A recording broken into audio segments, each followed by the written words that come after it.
Cara pembuatannya, air garam yang sudah kita siapkan, kita campurkan dengan belerang sebanyak 100 gram.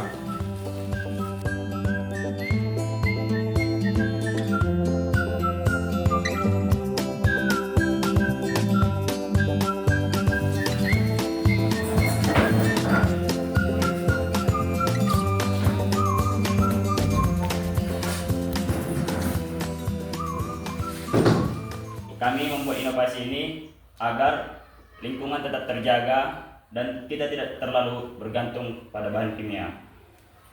Di sini kami menggunakan 1 kilogram garam kasar lalu dilarutkan menggunakan air yang sebanyak 2 liter juga. Kemudian sebenarnya ini lebih bagusnya dipanaskan langsung oleh api, kemudian dilarutkan kan.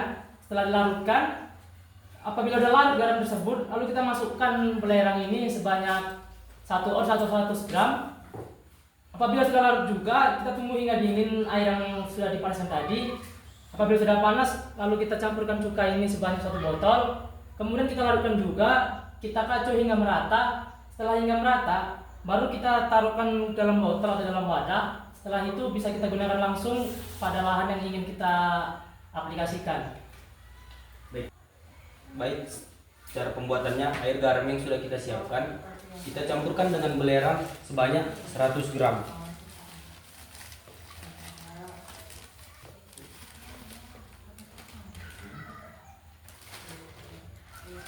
Setelah kita campurkan, kita aduk hingga merata, lalu kita endapkan 1 malam. Hasil endapan 1 malam akan seperti ini.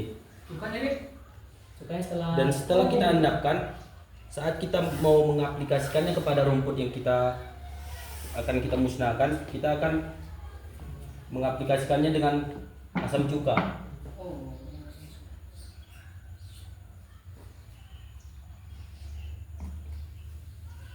Itu diberikan pada saat mau aplikasi. Iya,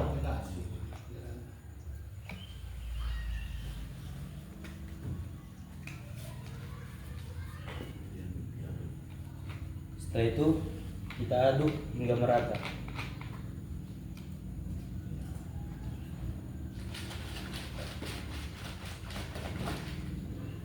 Herbisida organik siap diaplikasikan.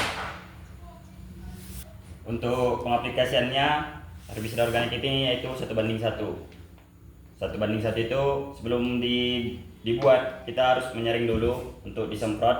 1:1 1 liter herbisida organik ini berarti 1 liter air. Nah, untuk pengaplikasiannya diusahakan itu tidak di musim hujan karena pas kita semprot kita harus menunggu selama 6 jam. Selama 6 jam itu kita prediksi hujan belum turun selama 6 jam dan tunggu selama 2 hari, maka efek dari herbisida organik ini akan terlihat. Mengapa kami memilih herbisida organik ini? Karena ini mungkin ramah lingkungan dan juga membantu ekonomi petani karena ini tidak sampai 30.000 untuk biaya pembuatan herbisida organik ini. Untuk kandungan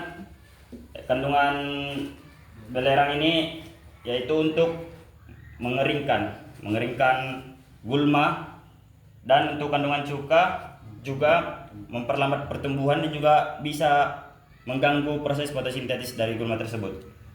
Untuk garam sendiri juga yaitu mengeringkan gulma dan akan membuatnya perlahan mati. Herbisida organik ini bersifat sistemik dan non selektif, yaitu bisa membunuh semua tanaman di situ. Jadi untuk sesuai anjurannya pengaplikasiannya kita melakukan herbisida organik ini sebelum tanam penanaman untuk pembukaan lahan.